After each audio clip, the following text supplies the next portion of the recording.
রাজনৈতিক দলগুলোর মধ্য থেকে দাবি উঠেছে যে নির্বাচনের রোডম্যাপ দিতে হবে। আমরা বলছি একটা রোডম্যাপে হবে না, দুটা রোডম্যাপ দিতে হবে। প্রথম রোডম্যাপটি হবে সংস্কারের, কি কি বিষয়ে সংস্কারের কাজ উনারা করবেন এবং তার টাইম লাইনটা কী হবে, সময়সীমা কী হবে, এটা হবে একটা রোডম্যাপ। এটা যদি সফল হয় তাহলে দ্বিতীয় রোডম্যাপটাও সফল হবে। প্রথমটা যদি সফল না হয় দ্বিতীয়টার কোনো প্রয়োজনই নেই, ওটাতে কিছুই হবে না। আর প্রথমটা ঠিক করার জন্য অবশ্যই এই ব্যাপারে অংশীজন যারা আছেন, রাজনৈতিক স্টেক হোল্ডার আছেন, সিভিল সোসাইটি আছেন, আরও এরকম যারা আছেন, তাদের সাথে বসতে হবে, বসে সেটেল করতে হবে, ঐক্যমতে আসতে হবে যে এই বিষয়ে সংস্কার হবে এবং এই টাইম লাইনের ভিতরে সংস্কার হবে। এই কাজগুলো যদি তারা করেন তাহলে তাদের নাম ইতিহাসে সোনার অক্ষরে লেখা থাকবে ইনশাআল্লাহ। কিন্তু এইখান থেকে যদি চুল পরিমাণ তাদের কোনো বিচ্যুতি ঘটে তাহলে জাতির সর্বনাশ তাদের হাত দিয়েই হবে। আমরা আশঙ্কা থেকে বাঁচতে চাই এবং আশাবাদী হয়ে থাকতে চাই। এই জন্যে আমরা আহ্বান জানাব অনতি বিলম্বে তারা সংস্কারের বিষয়টা নিয়ে ডায়ালগ ওপেন করে এর একটা উপসংহারে উপনীত হবেন এবং তখন তারা সেইভাবেই আগাবেন। যদি এই রোডম্যাপ ধরে সংস্কার আগায়, আমরা বিশ্বাস করি মাসের পর মাস খুব বেশি প্রয়োজন হবে না, একটা সুনির্দিষ্ট সময়ের মধ্যে এটা সম্ভব। এটা যখনই একটা পূর্ণতার পর্যায়ে পৌঁছে যাবে সাথে সাথে নির্বাচনী রোডম্যাপ দিয়ে দিতে হবে, আর দেরি করা যাবে না। কারণ নির্বাচনের দিকে যাওয়ার মানেই হচ্ছে গণতন্ত্রের দিকে ফিরে আসা। দেশে তো গণতন্ত্রকে জবাই করা হয়েছে, একটা টার্ম চালু করা হয়েছিল উন্নয়নের গণতন্ত্র। আমি ভাই দুনিয়ার কথা ওইটা শুনিনি।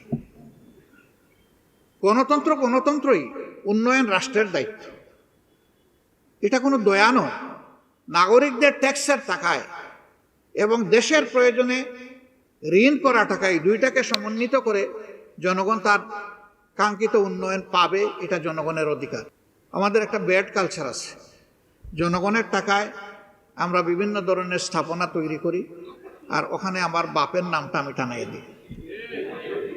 টানান, আপনার সম্পত্তি বিক্রি করে টানান। জনগণের টাকায় যদি কোনো নাম দিতে হয় তাহলে জনগণ যা পছন্দ করে তাই দিতে। হ্যাঁ, জাতীয় বীরদেরকে সম্মানিত করার এই প্রভিশন সভ্য জগতে রয়েছে, সেইটা সম্মানের সাথে হতে হবে, যেখানে সেখানে নয়, সর্বত্র নয়, সব কিছুতে নয়। সেটাও হতে হবে পরিমিত পরিমাণ এবং যথাস্থানে যথাযথভাবে। আর পালা বদলের সাথে সাথে নাম বদলের এই কালচার, এটাও কোনো ভালো লক্ষণ না। এমন নাম আমি কেন দেব যে নাম পালা বদল হলেই নাম বদল হয়ে যায়? নাম এমনভাবেই দেওয়া উচিত যত পালা বদল হোক নাম তার সম্মানের জায়গায় থাকবে ইনশাল্লাহ। যখন এইটাকে যৌক্তিকভাবে বস্তুনিষ্ঠভাবে করা হয় তখন নামের উপর কেউ হাত দেয় না। কিন্তু যখন মতলব হাসিল করার জন্য করা হয় তখন কিন্তু এই বিপত্তি ঘটে। আমাদের সমস্যা হলো নির্বাচনের আগে আমরা হাত জুড়ে মাপ চাই, সবার সাহায্য চাই। অমুক ভাইয়ের চরিত্র একেবারে গোলাপ ফুলের মতো পবিত্র, সাদা গোলাপ, লাল গোলাপ, সব গোলাপ।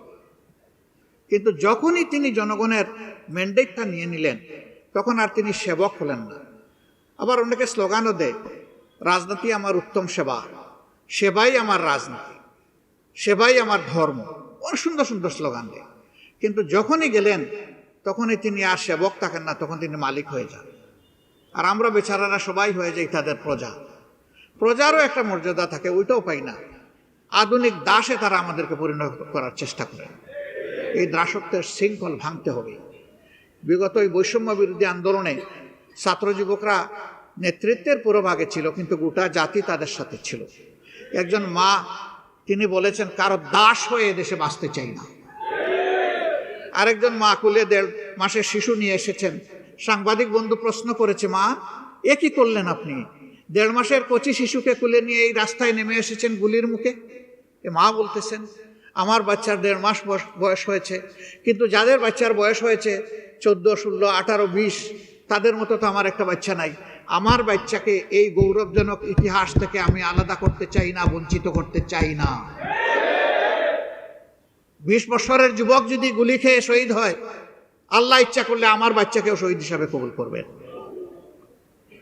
এই আন্দোলন কিন্তু এভাবেই তার শক্তি খুঁজে পেয়েছিল, এইটা কারো মোটিভেশনে হয়নি, বরঞ্চ যারা জুলুম করেছিলেন জুলুমার বিস্ফোরণ ঘটেছিল সেদিন। সম্মানিত ভাই ও বোনেরা, মাগরিবের সময় আসন্ন, সভাপতি তার মূল্যবান বক্তব্য রাখবেন।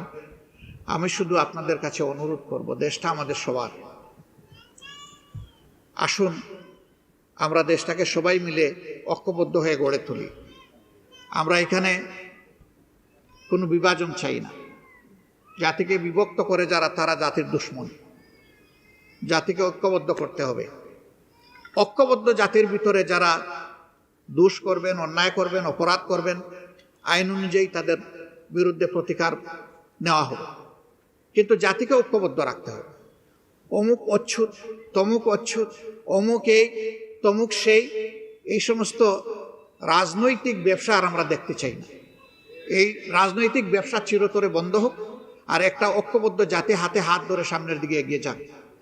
দুনিয়ার বুকে আমরা সম্মানের আসনে অধিষ্ঠিত হই। আল্লাহ আমাদেরকে কবুল করুন। সবাইকে ধন্যবাদ। আসসালামু আলাইকুম ওয়া রাহমাতুল্লাহ।